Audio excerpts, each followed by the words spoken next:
My name is Ellen Anderson, and I'm 25 years old. I live with both of my parents, just like we always have since I was little. Growing up, I always admired my dad. He runs his own business and is constantly busy. He's hardly ever home, but whenever he gets a break, he makes sure to spend time with me. On his days off, he dedicates most of his time to being with me. He's an amazing father. Now, my mom is a completely different story. As far back as I can remember, I don't think I've ever seen her work a day in her life. She's always been the one taking care of things around the house, but she's never helped with my dad's business or even held a job outside of the house. I always knew we were financially comfortable, especially because my mom spent most of her time dressing up and going out. But seeing her live like that made me realize one thing for sure: I never wanted to end up like her. Mom was never really into kids, and she barely paid attention to me growing up. There were times when I felt really lonely, but my dad was always there to fill that gap. I think he knew how distant my mom was toward me, so he made an effort to make sure I never felt left out or alone. At least, that's how I saw it. "Mom, I'm home," I called out one evening. "Oh, is it that late already? I'm heading out, so just grab a snack and watch the house, okay?" she replied. "Didn't we plan to go shopping today and make curry together?" I asked, feeling a bit disappointed. "Sorry, something came up at the last minute. We'll do it next time, all right," she said casually. As a child, my mother frequently broke promises like this, and she did it with such ease. At first, it used to make me cry, but over time I learned that when she made plans, they didn't mean much. I couldn't really rely on her words. My dad, however, was completely different. He never made empty promises. If he said he'd do something, he followed through no matter what. As time went on, my admiration for my dad only grew. I started to see him as reliable, someone I could truly count on. I even begged him to let me work in his company after I finished university. Being an only child, I wanted to take over the family business one day and carry on what my dad had built. After I turned 18, my dad began taking me out for drinks, teaching me so much about life and business. My mom, however, stayed on the sidelines, never really involving herself in raising me. There was only one time when my mom tried to intervene in my life. It was during my second year of college. "Dad, I want to work for you after I graduate. I've already started studying for it, and someday, I even want to take over," I told him one evening. My dad looked proud but thoughtful. Before he could say anything, my mom chimed in. "Amy, are you sure about that? A girl doesn't need to do that." "Why not?" I asked, already knowing where this was going. "You should find a good man and let him take care of you," she said in her typical tone. That was such a mom thing to say. I didn't feel like arguing with her, because I knew she would never understand. I didn't want to live the kind of life she had, just hanging on to someone else. I had always wanted to be strong and independent, someone who could stand on her own 2 feet. From that moment, I threw myself into my studies and graduated determined to join my dad's business. My mom didn't put up much of a fight after that. She just sighed and said, "If that's how you want to live, fine. Just remember, you'll suffer for not listening to me." So I did what I set out to do. I joined my dad's company, and the distance between my mother and me grew even more. On the flip side, my relationship with my father became stronger than ever. Looking back now, I don't think my mom was too thrilled about how close my dad and I had become. When I started at the company, my dad trained me seriously. There was a reason for that. My dad was sick, and though he didn't show it at first, I could tell. Over about 6 months, he introduced me to everyone I needed to know and taught me everything about the business. Then one day, he collapsed at work. He was rushed to the hospital, and from that point on, he spent the next 5 years fighting his illness. "Amy, how's the company doing? Is everything running smoothly without Dad?" my mom would ask, though she never really cared. "It's tough, but everyone's helping. I'll manage because Dad trusted me with it," I'd tell her. "Well, just so you know, if you, a woman, end up running the company into the ground, it'll be embarrassing. So, you better be prepared for that," she'd say. "Mom, it's sad that all you care about is how other people will judge us. You don't seem to care about the company or what Dad built." In those early days when my dad was first hospitalized, I argued with my mom a lot. My dad would still come to the office on his good days, but as time went on, he got weaker. The last year, he was almost entirely bedridden. The last time he came to the company, he said something that stuck with me. "This company and its people mean everything to me, but I have to let it go now," he told me, his voice soft but serious. "Amy, I've watched you grow and work over these past few years. I trust you to take care of this place. Can you promise me one thing?" "Of course, Dad," I said, already knowing what he was going to ask. "Please protect this company and everyone here for me. I don't know if I can ever be just like you, Dad, but I'll keep trying. I've always admired you, and I want you to be able to rest in peace, knowing I'll do my best." From that day forward, the title of company representative was passed on to me. I was so busy with the new responsibilities that I hardly had time to come home, especially since my dad was in the hospital most of the time. I made sure to visit him as often as possible, but my mom? She did the bare minimum, just bringing him clean clothes, and even that seemed like a hassle for her. It made me wonder what my mom really thought of my dad. Did she not care about him at all? Was she not grateful for all he had done? Or didn't she feel anything for him now that he was sick? I couldn't help but feel a deep sense of pity for my dad. He had worked so hard for me, especially when I was younger, and I was determined to be there for him, even though my mom was indifferent. No matter how tired I was, I made sure to visit him regularly. This became my routine for almost a year until the day he quietly passed away in his sleep. When my father died, I was overwhelmed with tasks, so much so that I barely had time to process my grief. My mother, who had no clue about anything, left all the arrangements to me. She didn't lift a finger for the funeral or even the hospital paperwork. I didn't expect her to, really. She had spent her life doing nothing but living off my dad's hard work. So, I silently handled everything on my own.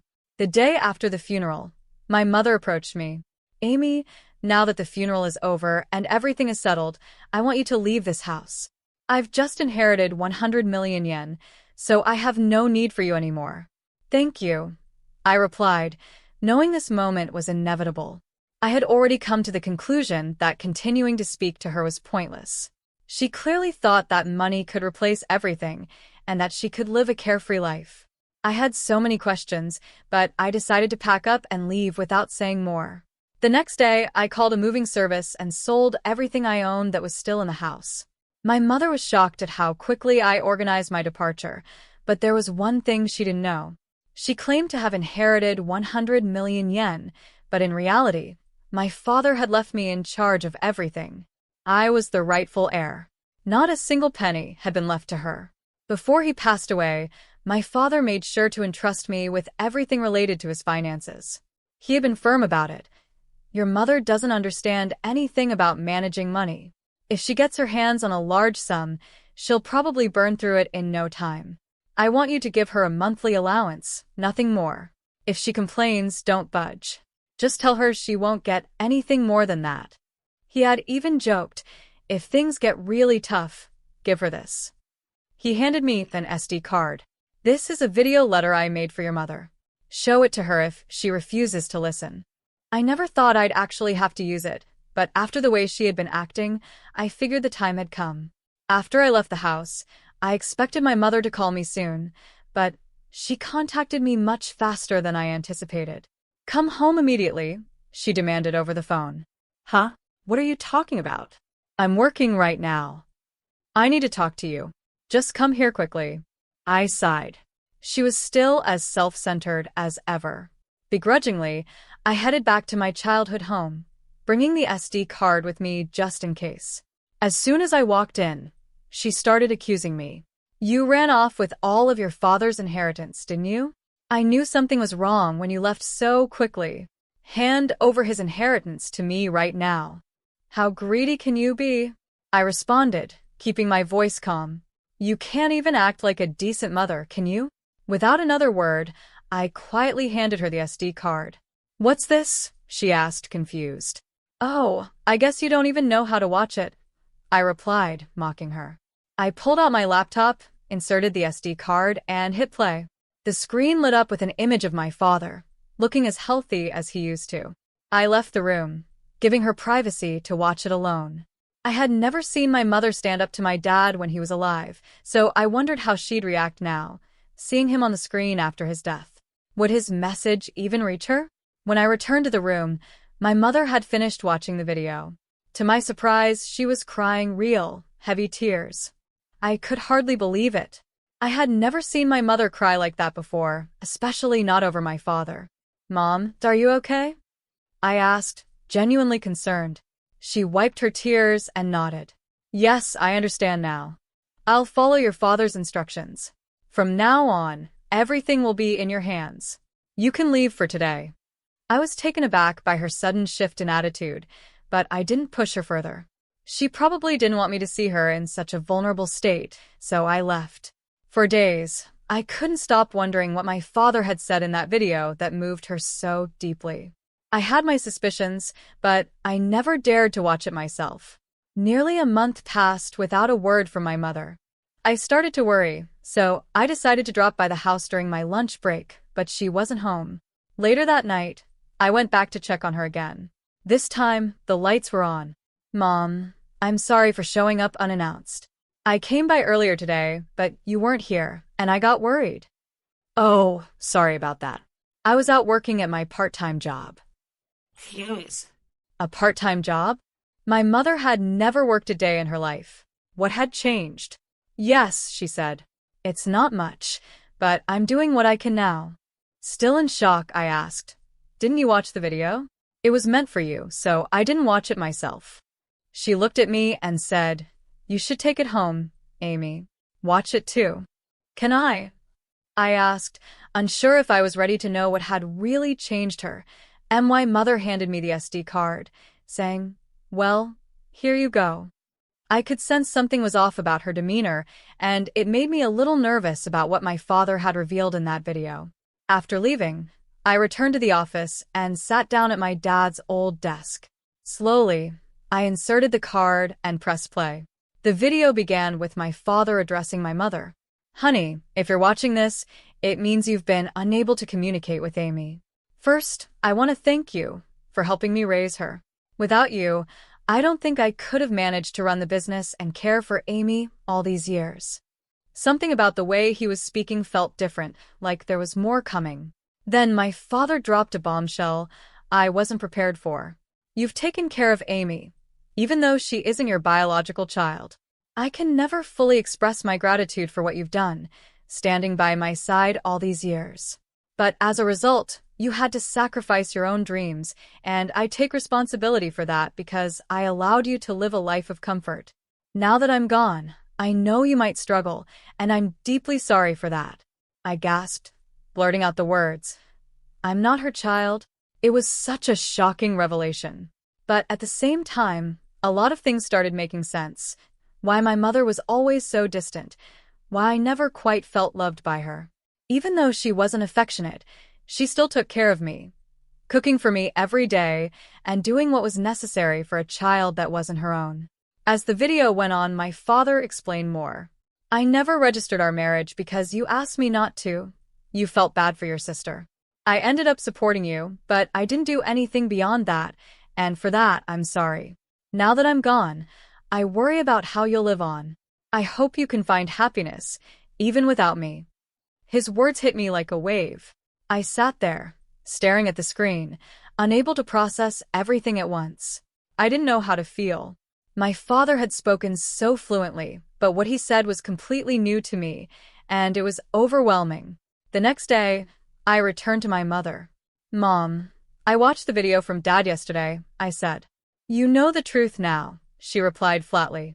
"I raised you because your father asked me to, that's all." I took a deep breath. What happened to my real mother? She was my sister. You're the child of your father and my sister. She passed away shortly after giving birth to you, and in her grief, your father turned to me. I promised to help him raise you, and I became your mother. As my mother told me this, the puzzle pieces started falling into place. I understood why things had always felt a bit off. My mom used to work in a diner, and my dad would often go there to eat. She was lively and full of energy back then, with a dream of owning her own diner one day. But when she took on the role of my mother, she gave up on that dream. After hearing about her past, I realized why she'd been so distant with me all these years. My father's video had reminded her of the life she once wanted, and now she was trying to reclaim it. She was working part-time again, training to open a diner of her own. I should have done this a long time ago, she admitted. Working makes me happy. It suits me.